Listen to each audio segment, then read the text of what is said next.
আমার করতে হবে। আল্লাহ তাআলা অন্য জায়গায় বলেছেন, ওয়ালাকাদ যারানা লিজাহান্নামা কাসীরাম মিনাল জিন্নি ওয়াল ইনস লাহুম কুলুবুন লা ইয়াফকাহুনা বিহা ওয়া লাহুম আ'য়ুন লা ইবসিরুনা বিহা ওয়া লাহুম আযানুন লা ইয়াসমাউনা বিহা উলাইকা কাল আনআম বাল হুম আদাল।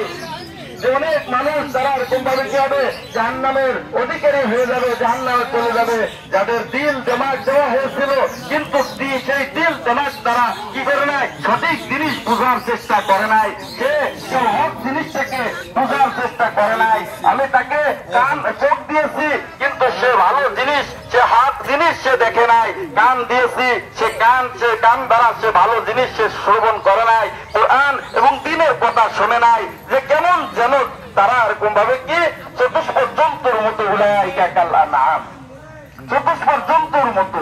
এজন্য যাতে আমি যদি আমার এইগুলোকে সঠিক ব্যবহার করি, তাহলে এর প্রতিদান পুরস্কার আল্লাহ তাআলা দান করবেন।